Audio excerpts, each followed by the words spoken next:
অত্যন্ত অনেক কথা বলতে পারে একসঙ্গে, চিন্তাও করে একসঙ্গে, এবং আমরা বাঙালিরা সেই কর্মটাই করে থাকি। আমাদের প্রধান বক্তব্য হচ্ছে ইউনিটি, ইউনিটি, ইউনিটি। আমরা যদি ইউনাইটেড থাকতে পারি তাহলে পরে, এবং সব মানুষকে যদি আমরা এক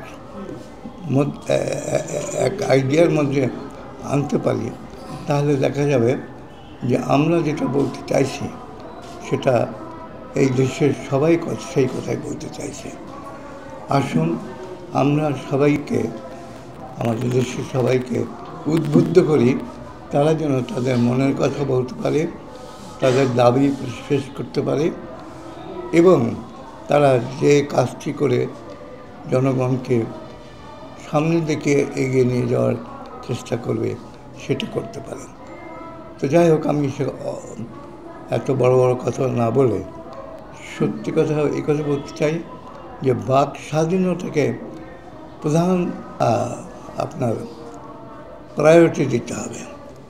আমরা যদি সেই প্রায়োরিটি দিতে পারি তাহলে দেখা যাবে আমরা সবাই যেটা বলতে চাইছি প্রায় একই রকম কথাই বলতে চাইছি। কিন্তু এ কথাটা কখনই আমার এই দীর্ঘ সাংবাদিকতা জীবনে কখনই বলতে শুনিনি বা দেখিনি। আমরা যেই বলি, যে কথাই বলি, আমরা ভেবে থাকি যে আমি সর্বশ্রেষ্ঠ কথাটি বললাম। আসলে তো তা নয়, কারণ অনেক জ্ঞান, অনেক বুদ্ধি, অনেক বিবেচনার মূল হচ্ছে সভ্যতা। সেই সভ্যতা এ পর্যন্ত টিকে আছে যে এক এক সময়ে এক এক রকম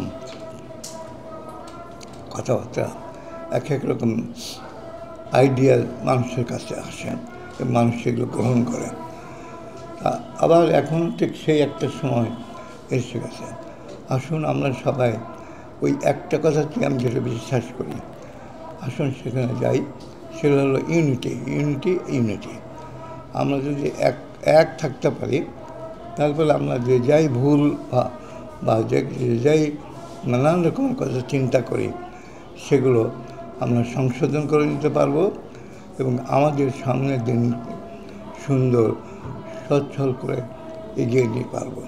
তা আসুন আমরা সবাই ইউনাইটেড হয়ে আমাদের যে বক্তব্য, আমাদের যে মনের কথা, সেটা যেন বলতে পারি, তার জন্য চেষ্টা করি।